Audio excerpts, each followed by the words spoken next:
নমস্কার বন্ধুরা, সুবলয় রান্নাঘরে আপনাদের স্বাগত। আজ বানাবো আমি পালং শাক ভাজা।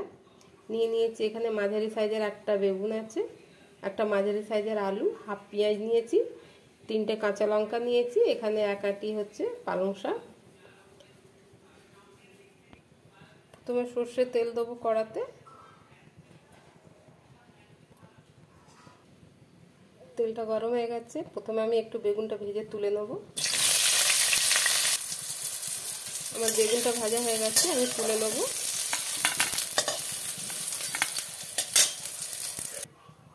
দেবো অল্প আর একটু তেল, দিয়ে দেবো পেঁয়াজ আর কাঁচা লঙ্কা কাটা।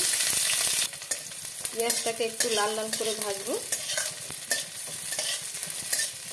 এমনি তো প্রত্যেকটা মহিলারা ভালোই পালং শাক ভাজা রান্না করতে পারে, কিন্তু আমি এমনই করি। প্রত্যেকটা মহিলারা ভালোই শাক ভাজা রান্না করে, কিন্তু আমি এইভাবেই করি। পেঁয়াজটা ভাজা হয়ে গেছে, দিয়ে দেবো আলু।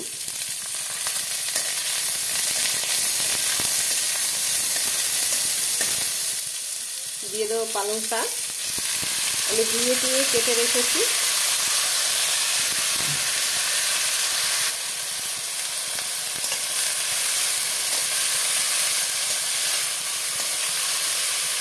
লবণ একটু পরে দেবো, এখন দেবো না, নাহলে আন্দাজ আমি বুঝতে পারবো না। একটু শাকটা গলে গেলে তারপরে লবণ দেবো। আমার শাকটা সেদ্ধ হয়ে গেছে, দিয়ে দেবো স্বাদ মতো লবণ। দেবো এই ভেজে রাখা বেগুন, দেবো অল্প চিনি। শাকটাকে ব্যালেন্স রাখার জন্য চিনি দিলাম।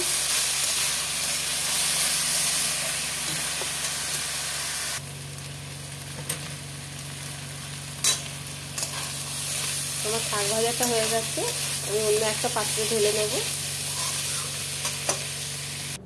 আমার শাক ভাজাটা রেডি হয়ে গেছে। বন্ধুরা, একবার এইভাবে ট্রাই করতে পারেন, আশা করি ভালো লাগবে।